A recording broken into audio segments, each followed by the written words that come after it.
Mafia, are you ready? He said, are you ready? This is Brotherly Love Wrestling Podcast, your first stop for everything professional wrestling. So sit back and enjoy wrestling talk at its finest with your hosts, Larry Hall and Joe Corrado.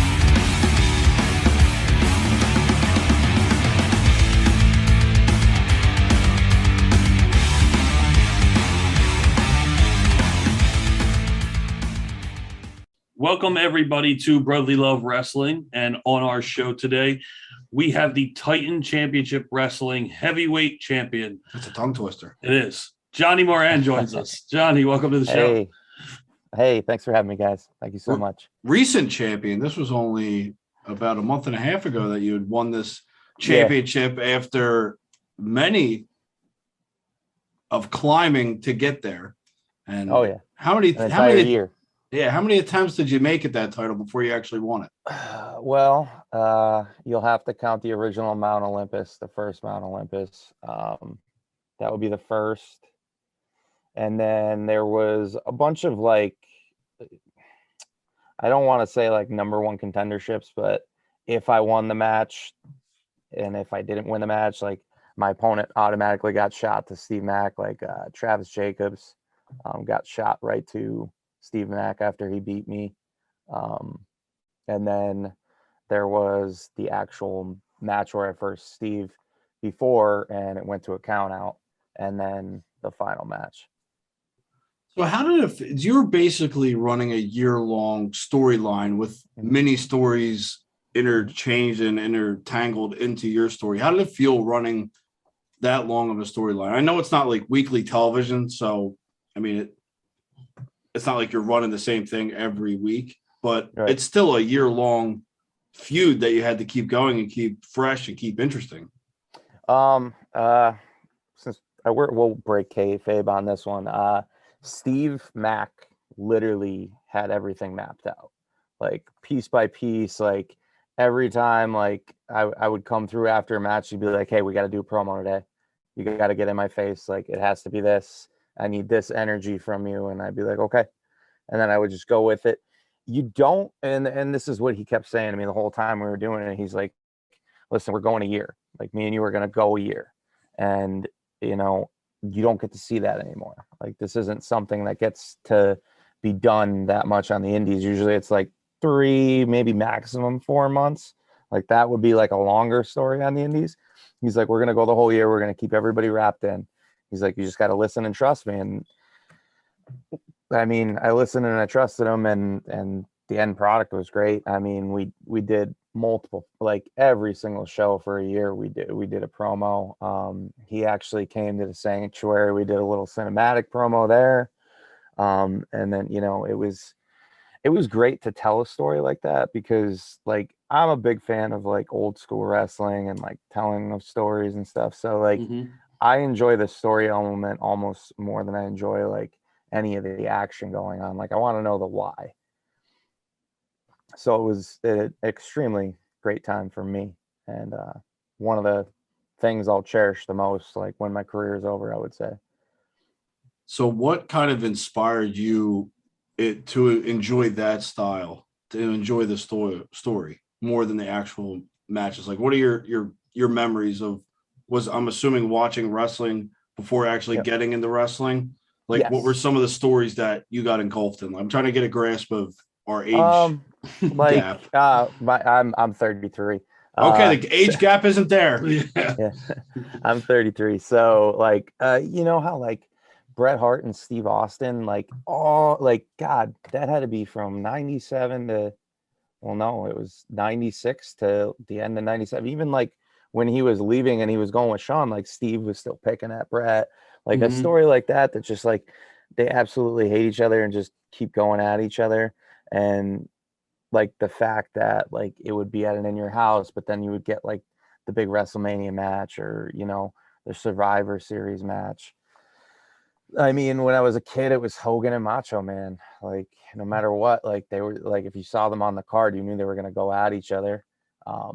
even when they were together. Yeah. Like, and that story there, like, just like the little things with Miss Elizabeth. Like, I hated Hogan. I hated Hogan. I hated Hogan. He was the bad guy in all this. They tried to make him look. They tried to make him look like the good guy, the hero. I know. He was the bad guy. Oddly enough, when I was a kid, I loved Hulk Hogan. But then, like, as soon as like I was older and like, I think it was either on the network or something, I watched it back. I'm like, dude, he's a douchebag. Yeah, like, yes, exactly. I'm like, Macho Man was right this whole time, and I hated fucking Savage was right the whole time. Yeah. You have to trust the Macho Man. But I think you're right. I think like when it comes to like vivid memories of storylines, like Bret Hart and Stone Cold is like one of my top ones, just by in that age group where I can actually like. But I mean, of course, Hogan and Savage. I mean, other than that, I mean, those are like the big ones. But is that the type of thing that you want to continue to do in wrestling? My God, I would love to tell another story. Like I always say, like, I feel like everybody's looking for their, like, if you're rocking Austin feud, like just that guy you automatically click with. Like I have a few people like on the indies that like I can just get in the ring with, but like I never got to tell that like long story with any of them. Like we've had a couple matches here, a couple matches there, but like a lot of people that like a Killian McMurphy, like I grew up with him like in the wrestling business. Another guy by the name of John West. Mike Mitchell. These are all guys that like I just click with in the ring, and I would love to tell like that year-long story, maybe even 6 months, like just to do something different instead of like, oh, it's super match today. You know, that's what you basically see a lot on the indies now. It's like this guy versus this guy because he's the best and he's the best, and they both have kind of similar styles. Like I really like to tell like a story of like why we're getting that match, you know. I've been following and paying more attention to Kelly McMurphy more and more over the past 2 or 3 years. And I could definitely see that with his, because I see his mind and how it works and how he's very creative when it comes to, and he knows how to press the right buttons. So since I could easily watch 6-month feud with him doing promos and whatnot. And if you involve the whole clan of them or the goons, I mean, it's just basically stuff like that writes itself. Yeah. I mean, you know, I always love when it's a clear cut, good guy, bad guy. People try and overthink it nowadays, and it just becomes too cloudy. You're just like, all right, it's a cool match, but who the hell am I? I want to root for someone. I want to like someone, and I want to hate someone. Yep. I mean, what you guys did with Monster Mac, I mean, he was hated, and he should be. Yeah. Like it was easy. It's a simplified formula that never went bad. It just tried to adapt, and it made it that much more confusing. I mean, the Attitude Era probably didn't help. No, probably not. As much as we all love it, I think a lot of times it didn't help, like especially with that like baby face and heel character. Like there's a lot of in between there. There's a lot of shades of gray, as they say. Austin was a bad guy who just was loved by everyone. I don't think that was the foggy part though, because everyone cheered. No one disliked Austin. Everyone cheered him. So that wasn't like he was kind of a baby face. He was just a prick. Yeah. But I mean, it's just like after that, you're just like, all right, it just got too mucky. NWO didn't help either. No, NWO did not help. No. That one I feel like was the biggest confuser because like you could look at like you liked maybe 3 people, but the other 50 people in the group, you're like, I don't really like them, so I don't know who to root for. But the whole company's in NWO, so you guys, who knows? That was confusing time period, and I'm a WCW fan.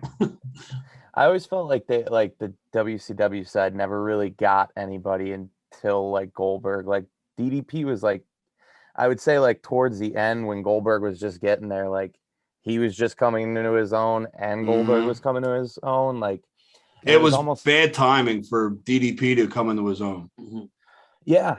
I mean, because he was the top babyface right before Goldberg came in, completely ran roughshod, and then just like everyone could have predicted, and probably just no one wanted to, that he was going to fizzle out. He had no choice, but he had no character. There was nothing to build around him. He couldn't wrestle to save his life. He freaking ended Bret Hart's career, so you have to hate him for that. I mean, he was going to fizzle out. You couldn't run that fake 110-0 or whatever it ended up being for that long. Right. But the way that they did it, the cattle I mean, at least they made it comical. Yeah. It's one of those things that are like super debated, and it's like it's over. I don't know how to, go backwards with that one. Yeah. So, Johnny, moving forward, coming up at Monster Among Men, you have now a title defense against a guy that's been all over the indie scene, and then up and wrestled with AEW for a couple matches, KTB. And this is, I mean, because you're not a small guy by any means, and No. KTB is we realized that big dude. What was it, last Saturday? Yeah. Was it last Saturday? Mm-hmm. So you two going up against each other, that's gonna be pretty even as far as your stature. Well, the match you just had was Adam Chandler. Yeah, it wasn't. I would say it was even, but he definitely had the weight advantage. Yeah. Height wise, you were right there. Wait, you weren't there yet. No, I was not. I felt like a bus hit me the next day, and that's kind of what I'm expecting with Kyle. You know what I mean? Like, he's Kyle the Beast. Like, I know this is a huge match for me. Like, I know, like, Kyle is seen all around the world, and this is a very big match for me. Like, I'm getting myself prepared for it now. Just going to the training school that I train at every Thursday. I'm hitting the gym harder. But I know this is a huge opportunity for me. Like, I almost feel like the dark horse going into this one, because I'm pretty sure everybody's putting their money on Kyle the Beast coming out on top, but I'm going to change your minds after the end of this one. Now, you said the dark horse, and anytime the dark horse is the champion, it can either go one way or the other. I mean, how do you get past being the dark horse? Like, who do you have to eventually beat to not be the dark horse? Well, I look at it as a mindset. Like, you keep yourself in the mindset of a dark horse. Like, you look at, like, even though the fans cheer for me, like, when I'm a baby face per se, like, you keep it in your head, like, no one believes in you and you're the only one believing in you. And that's why you're the dark horse. And that's kind of what the mindset, it's more of a mindset that, like, than the actual True Blue moniker of always being the underdog. I look at it as a mindset. So how do you evolve that mindset? That's something I'm in the process of, like, working out now, because right now I have, a couple weeks ago I had 4 championships, and I'm like, do we get rid of the name? Like, do we keep the name? Like, and I'm like, at the end of the day, it's just a moniker. Cause, like, originally when I came in like 2015, I was the man Johnny Moran. I didn't have a real gimmick. I was a cocky heel. And it worked for the time, you know what I mean? And then eventually Becky Lynch started using it on TV. So I'm like, well, there goes the moniker I had. Now I got to think of something new. And that's kind of when the dark horse, like, was born. Cause I was in, like, this little, like, period from, I don't know when she, like, used that name, but, like, once she started using that name, like, I was just, like, miserable and, like, bitter. And my one friend, Alex Watt, he helped out with PPW, and I was stuck in, like, a multi-man mess, like, every single month. And he always would joke with me. He's like, dude, you're like the dark horse in those. And I'm like, why do you say that? And he's like, because I never know if you're going to win or you're going to crash and burn. And he's like, you're always the last one, though. So he's like, I feel like you're the dark horse in all those, because I never know. And I'm like, man, could I build off that? Like, could I use that to, like, work? And then that's where I thought up, like, well, because then that was the same thing. Even when I was thinking about using the dark horse and moniker, they're like, well, how long is that going to work for? Because, like, what happens if you're the heavyweight champion? Are you still the dark horse then? And I was like, well, what if it's a mindset? Like, what if it's the mindset you're in? And that's where I'm keeping it right now. I obviously have to evolve it and figure it out a little bit more. I didn't mean to put you on the spot. I just no. I'm just being honest with you. Like, it hasn't evolved to the next step yet. You know, that's like a wait and see type thing. I like it. Mm-hmm. Keep the people in the dark being the dark horse. Dark horse. Nice. Yeah, Nice. thank you. Johnny, played. so going forward, other than Titan Championship Wrestling, and what other places can we see you? Are you looking to try and get to? There's certain companies or what? Hopefully NWA is on my radar right now. That's somewhere I've been saying for like 2 or 3 years now I'd love to be at. I think I'd fit in real well there. Hopefully I can make something happen before the end of this year. Obviously like an AEW and an Impact or WWE. I know with WWE right now I'm 33, so like they're not looking this way. But as far as like indies, obviously like Beyond Limitless, any of the bigger indies, whether it be a GCW, you never know where you're going to see me pop up.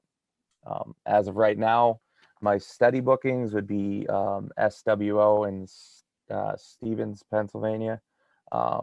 Also Survival Championship Wrestling. I'll be debuting this upcoming Saturday. And then I go back to NYCW the beginning of the month. You can find me there the first Saturday pretty much any month. They run the first Saturday. It's an upstate New York show. And So pretty much Titans East usually Coast second. right now and looking to get elsewhere. Yeah, definitely East Coast right now. I have been to California. I've gone over to like Massachusetts, New England area. I usually work for it's called UFO Wrestling in Boston, Massachusetts. So I get out that way too. Yeah. All right. Well, here's always an interesting, because I'm so interested in looking like when we're watching these indie shows on like Fight or IWTV or whatnot, like the crowds Yes. always interest me. Like, because Mhm. I'm used to Philadelphia crowds, just for Philadelphia crowds in sports in general, and then ECW back in the day. Like, it's not like that at all anymore when it comes to wrestling shows in Philly, I don't think. Yeah. But I'm used to the rowdy, like just crazy fans that know who to cheer for, when to cheer for, and they're loud about it. And then you look at some of these other, like Chicago's got a crazy good, Ohio, really good crowd. Yeah. I mean, like you said, Massachusetts, they got a really good crowd as well. I mean, like, what are some of the best crowds that you've been in front of? I mean, don't be a homer. You can if you want to. Best crowds I've been in front of at Titan, obviously. But like it really depends on the crowd. Like I always How does say, it like, differ? well, that's what I was just gonna say. Like I'm not one that like likes to be match one, especially if it's somewhere I've never been before, because I like to hear the crowd. Like especially if I'm debuting somewhere and I've never been there before. Like I like to be match four. Match four gives you enough time. Like you could see match one, see what they're buying, they're not buying. Then by match two, you can see like what the crowd's looking at, if they're leaning more towards like a baby face or a heel. And then you got your one match to set your match up, and then there you go. But it all depends on like, is it a heavy kid audience? So like if it's a heavy kid audience, like you got to think, like I have a nephew, like we were just at SWO Saturday and there was a lot of kids. So we were wrestling guys by the name of Dog Nation. And my partner, Mastodon, goes, what's that show that your nephew watches? I'm like, Paw Patrol. And he goes, give me a second. And then he like literally goes out and he's like, I didn't realize we were wrestling Paw Patrol. And then like the whole crowd starts chanting Paw Patrol. And I'm like, how the hell did you know that was going to work? And he's like, you see how many kids are out there? I'm like, yeah, no, I got that. But like, how'd you know they were going to like, know? Yeah. And sometimes it's like taking risks like that. Like with me and Adam, for example, I was talking to Adam like before it. I'm like, hey, like this crowd really gets into it, like intensity. So I'm like, just keep your eyes on me. And I'm like, we have the match mapped out. So until we lock up, just let me drive and we'll figure it out. And somebody in the crowd was like, you need to do something with that dog. I forget what they said, like what specifically they said. And I'm just like, sit's quick. Sit sounds like, I you know, remember you that. That's chant right. that, Okay. and then the remember whole that. place starts chanting sit. Yes. And like you gotta like I always say like just to start your match, like play with the crowd, see what they're buying, like drop a joke, like maybe somebody like made fun of your hat or your jacket, and like go to that guy, see what's going on with that guy, have fun with him, and then maybe the whole rest of the crowd, and then like your match is really easy after that. Like once you get the crowd hooked, like they kind of just bite on the things that hopefully you set up properly to have them bite, or like someone like an Adam Chandler, like I've wrestled matches with Adam that we just know the finish, and then we're calling the whole match out there. He and I both he trained there. It was called Old Time Wrestling. I used to just come in on Saturdays because they had a 2:00 show in New Jersey, and they literally would keep you in separate locker rooms, and they would tell you the finish, and then you'd go out there, and that's all you knew. You knew the finish. And like I've done that with Adam before. So like I knew if like even if this crowd goes completely south, they start cheering Adam or something, I'm like, we can get him, because I know like no matter what we have mapped out, we can completely throw that out and put a whole new plan in, and I trust him and he trusts me. So I hope that answered the Yeah, I think that answered a lot of different questions. I was gonna say, I don't even know what the original question was anymore. Yeah, it got a little sideways there. I'm sorry. we will never complain about someone over speaking. Like you I can apologize. take as much as you want. We don't like to do a lot of work on this show, so if you want to talk, I get that. I get it. We're letting you drive. Yeah. So, No, but the thing I think that doesn't happen enough in indie wrestling, at least, is exactly what you did in that match. Like just that little bit of connection makes that difference, especially for a crowd that's 100 people. There was a lot of kids there. There was a good amount of kids. 100 people, you have a small crowd. Yep. Something like that, bringing that little bit of people in together. They're literally sitting right next to you. So you got to involve them somehow. It means a lot as a fan and watching it, and really get you into the match. Like you said, like it's the perfect thing, but I don't think enough people do that in independent wrestling, because I feel like we said, I don't think that's the right way to put it. I think people get them involved with, they'll do a big spot. That is kind of like, because that's going to get them doing either the oohs and ahs and shit. But this is more on a personal level. This is more, that's what I mean. Yes. This is more of like a one-on-one type thing, where like it's you and the audience. Instead of getting them involved by cheering something crazy that you did, you're getting them on a personal level. Yeah. You're speaking to them. Mm-hmm. I feel like when you do it that way too, there's more of a connection, because like, I don't know, in 2 weeks, are they going to remember that move you did? But maybe someone else is probably already doing it. Yeah, that's what I mean. Like, is as stupid as like telling Adam Chandler to sit. Maybe those kids always remember that, because it's like it was different. It wasn't the same damn. Not only that, but kids love trends, and they'll keep that with him. Mm-hmm. They'll tell him to sit every time now. Yeah, exactly. And well, it sucks for him, but I mean, if he's a heel, he just goes with it, you know. Yeah, man, you got to kind of adapt to that one. Yeah, that's what, like, when I walk out as a heel, I'm just like listening. That's all I'm doing. Even as a babyface, though, I'm listening. Like, because like there's always that one loud person. I'll constantly. There's always that one loud person, and there's always like that fear of like, are they gonna be quiet this entire time? So like, I hate when that happens. Yeah. I get cringy in the awkward audience. It's a very awkward feeling, and that's when everyone you start to staring. Like, you have to like start. I take it upon myself. I make some sort of noise. I don't know if it's a clap or a yell or something, but the awkwardness kills me. Yeah, no, it's I've been there, so like that's very uncomfortable to have. So like, as soon as like, you know, you'll like when you're wrestling, like, especially if you wrestle on a consistent basis, like every weekend, you're going to have things like this happen. Like, you're going to fail. You're going to go out there. Moves are going to get messed up.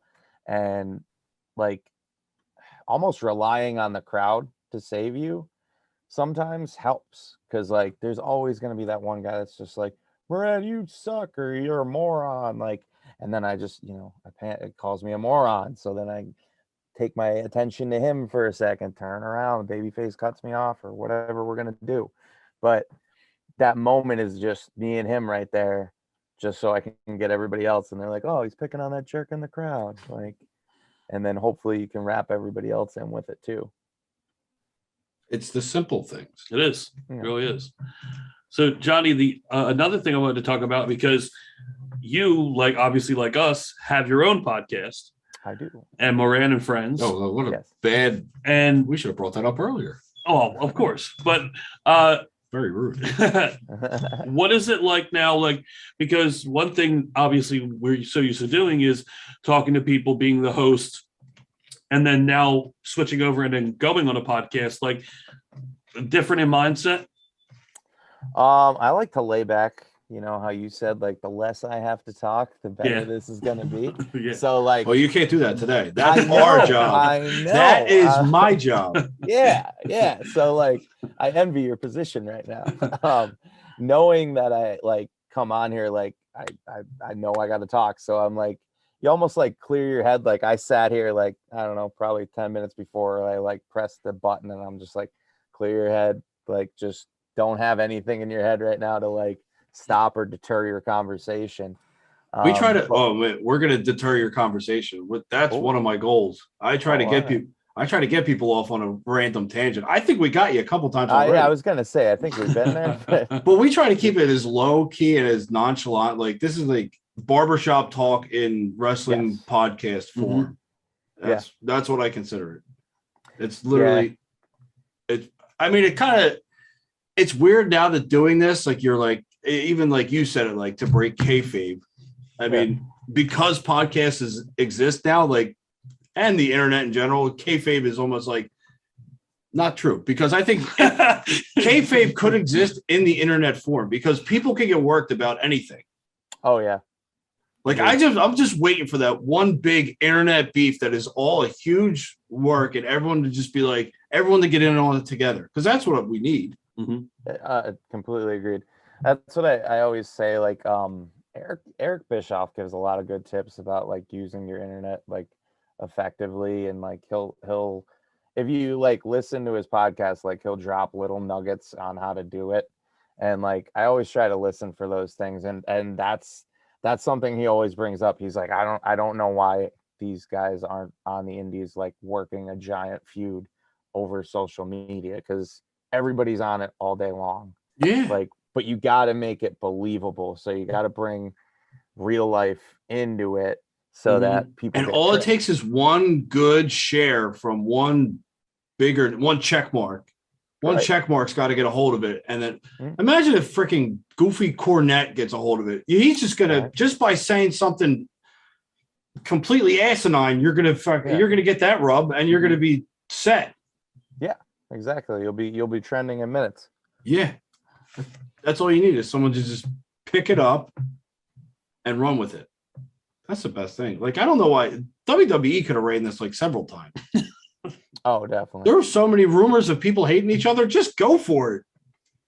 Well, I think the Kevin Owens one was probably the best work, when he was trying to say that he was going to AEW and then he signed back with WWE. I mean, that was genius. He's just a genius. Like I say, I say that with complete certainty. The Canadians got it figured out. That's what it is. Those Northerners, right? They know what they're doing. But yeah, I mean, he knows how to work a crowd personally and in a large aspect. Yeah. No. WWE would have been crazy to get rid of him. Oh, I know. Even and, when like, he does nothing, he does something. Exactly. Like, he doesn't even have to wrestle. All you got to do is give that guy a mic. That's it. That's it. He's entertaining. He's in a world where they're trying to be entertaining. He's that. Yeah. In a world where they have very little entertainment on an entertainment show, he's at least got it. Yeah. No, completely agree. And anytime him and Sammy get together, it's like it's gold. Best. It's gold. Yeah. That's the thing. That's the thing that would keep me back, because WWE, I don't find it amusing or interesting or entertaining. Like, there's certain things that bring me back. New Day, Usos, KO, Sammy, Nakamura when he's on, and maybe a few others. But there's There's really not much that we haven't seen them do before that they haven't tired out. Yeah. They have no way to make things new right now. It's a shame. Although the Royal Rumble's coming up, so you never know. Mickey James is in it. That is crazy, isn't it? Right. That they're acknowledging her as the TNA Knockouts champion. Mm-hmm. Or TNA. Impact. Yes. Oh boy. I just feel like it's something you never thought you'd see. But like now there's like so much crossover, like it's almost like the norm, I feel like. They're always the last to do it. WWE is always the last to jump in, but when they do, it's always like the biggest splash, no matter what. Right. No, completely agreed. Mm-hmm. And if this is just a tease for something bigger, I mean, kudos on them because they still got that surprise thing on lock. Yes, they do. Yeah, I think they do surprises the best. I think they do too. Yeah. I mean, I think it's just wondering who's going to be in that Rumble this year. I hear Bray Wyatt's name like shot out there a ton. They think he's going to like re-sign and go back. I mean, I'll be okay with that. I mean, anything to make the show better. Okay. Not to mention, I mean, the AEW can't sign everyone. They don't have enough TV time. Yeah. There needs to be one or two more companies made by billionaires so that the rest of you can really have a lot of independent talent, make them TV ready pretty quick. Yeah. I mean, I heard that Mark Cuban might be getting his own. Thank God, he's a billionaire. Yeah, that sounds good to me. Yeah. But if he out in Dallas, I don't know, man. I don't care where they're from. Just give me more TV. I don't give a shit. Anyway. What is he? Does he have a network? What do you get on, like ABC or something? NBC? Didn't he own Access? I'm just speaking out my ass. Doesn't he? I mean, he probably could if he doesn't. Yeah. No, I felt like he owned. I thought it was Access because. Is that why he plays all those weird like live shows from like the Moody Blues and stuff? I think so. Yes, you're right. They do. But it's not just the Moody Blues. There's actually some pretty good concerts they play on there. Yeah, but they're always like random concerts. It's like, oh, let's watch this Bruce Springsteen concert from East Bumblefuck in 1983. It's a very random channel because I remember one night we watched at a bar, like right down the street from my house. We watched. You had Access TV in the bar? So the bartender's a huge wrestling fan. Okay. So okay. We came in and he's like, yo, guys, it's like Impact, Ring of Honor, and then AAA was going to be on. I'm like, wait, what? They're all on the same network? And he's like, yeah, it's Access TV. He's like, I got access to it. Yeah. I was like, and we did. We sat there, we watched Impact, Ring of Honor, and then AAA after that. It was crazy. The best is when they had New Japan on. They had it was like 2 weeks later. They had one of the big shows. It was like you can watch. Were they at the Garden? I'm pretty sure I may have watched it. If it was New Japan. They had a couple different ones on there, but they had it was one of the ones where Jericho actually wrestled. It must have been Wrestle Kingdom. They're like, you can watch all Wrestle Kingdom, and then an hour you'll get like one of those random concerts, and then you can watch it again. So I taped it. Yeah. And it was all English, none of the Japanese dub. Although that is pretty good sometimes. I like the dub. Yeah. There's more excitement on that side. I was just gonna say, like sometimes I feel like their excitement, like you can't reach like their, which is weird because the fans in Japan, they're just complete opposite.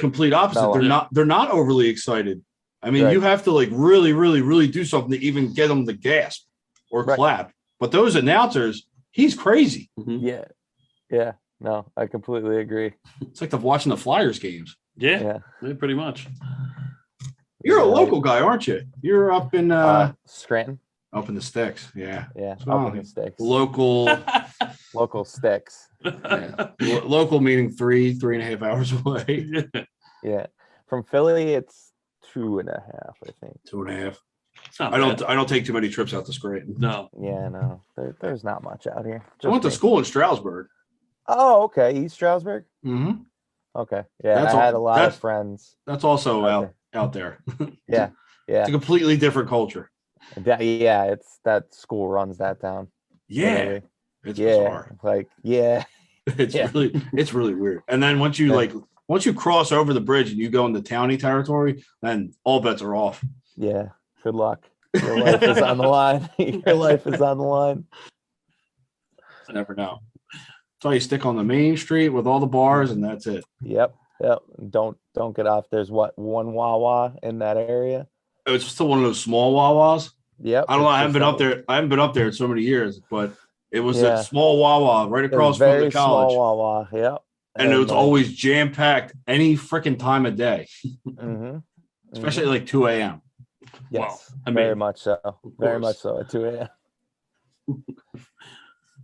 So See, I told him I get him to talk about something random. exactly, perfectly. That was it. East Stroudsburg.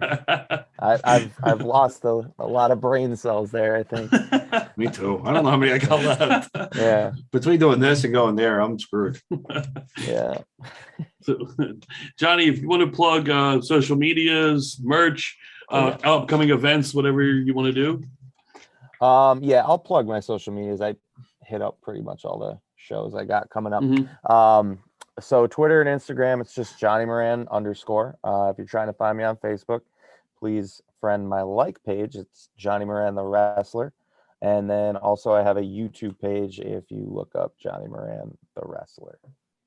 All right, before we let them sign off, Mhm. I want to go like hypotheticals. Okay. And like best of or whatever. Just Okay. because that's fun. Okay. We don't do that a lot on the show. Okay.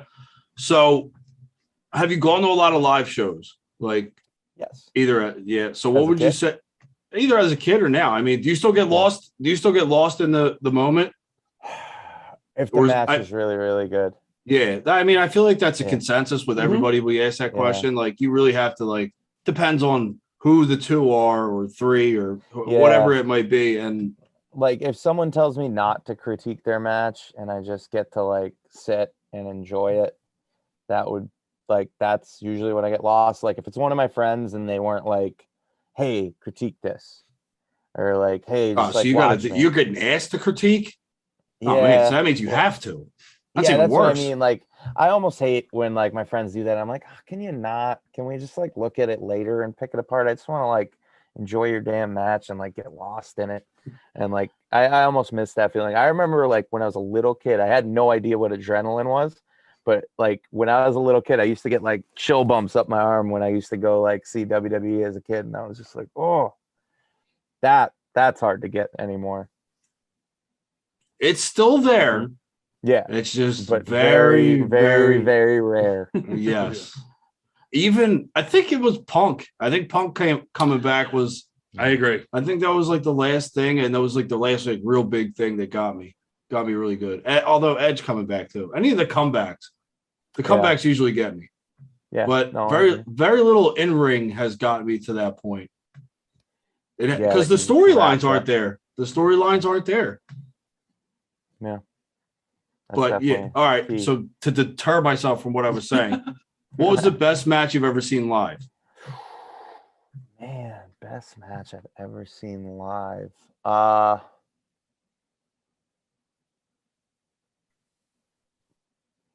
Probably CM Punk versus Jeff Hardy, Night of Champions. I don't know what year it was. It was at the Philadelphia. It was not the Spectrum. I almost just said the Spectrum. Wells Fargo. Yeah, Wells Fargo. I'm at the Spectrum. Well, at that point, it might have been the first Union Center or core stage. It was a while ago. It was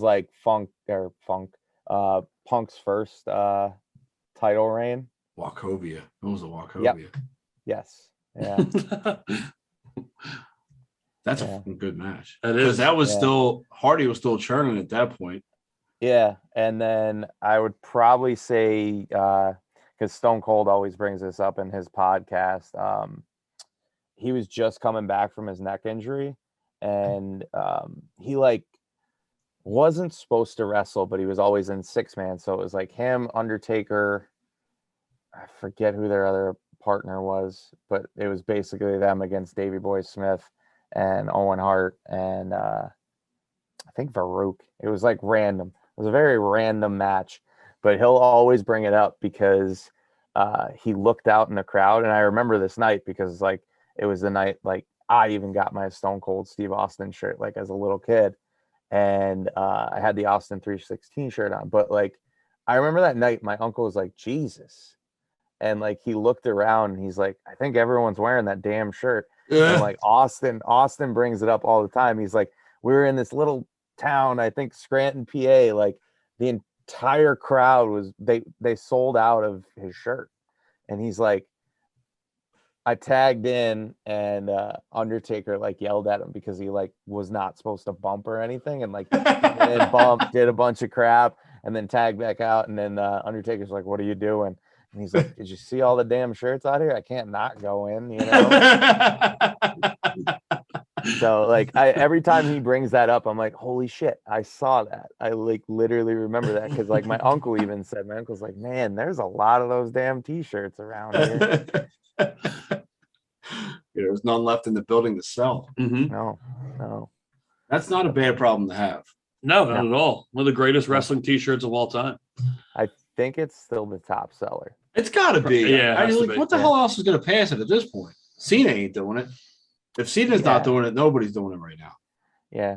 Well, also, if you really think about it, like that shirt, it was just one shirt, and he just rode that out for like a whole year. Like John Cena has like 6 shirts a year when he's like even like he would like technically change it all the time. Like Steve had a bunch of shirts, but like I swear that Austin 316 one, no matter like if he had a new one or not, they still popped that up there. Oh yeah. Yep. Like when you went to like a live event, like that entire 96, 97 year, I'm sure that was there. Mm-hmm. That's insane. Yeah.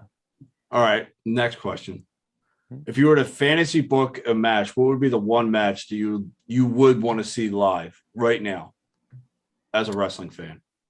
That could happen. That could happen.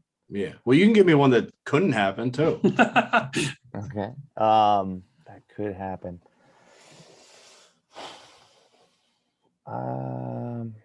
Man, I wish they did Karrion Kross and Roman Reigns.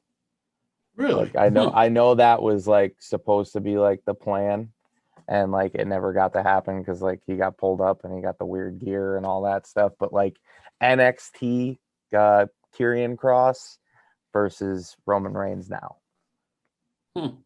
Interesting choice. I do think they muffed up Karrion Kross. Yeah, big for time. sure. Yeah. But Yeah. if he would have had a little bit better, I mean, he had a really good build in NXT, but there was still Roman at that point where no one was believable enough to beat him. If he would have beat Roman, that would have been a different story. That would be a cool ending because that's how I would book it. Yeah. You need those next stars or you're not going to have any left. Yeah. No, I completely agree. All right. So what's one that you couldn't see today? What's a fantasy match that maybe they're dead? Maybe they don't wrestle anymore. I would have loved to see Austin Hogan. As much as everybody goes, meh, but that was my first interior thought. I honestly went Guerrero Michaels. Oh, that's another good one. Because they were there. We just didn't get it. Yeah. Like that'd be fantastic. Yeah. But yeah, I could see the Austin Hogan. I mean, those are bigger stars, so yeah, I could see that. Man, even if you did it like a triple threat and put Cena in there, that was the other ball, the other ball carrier for the longest time. So like, imagine how many boos. I don't know. I think Austin would be the most over. I think the other two. 100%. I think the other two would get booed. I don't think Cena. I don't know. I think Cena has surpassed that now. I think he's finally gotten to that level. Well, if he comes out as Peacemaker, maybe. Well, yeah, but he's gotten to the superstar level. He has gotten to that level to where he's untouchable now. It's like Triple H was there for a while, and then all of a sudden, every time Triple H came out, didn't matter what he did, he gets cheered every single time. I think Cena has made the jump finally. So I think you get the biggest pop from. I don't know, but Austin. I think the Cena will always have.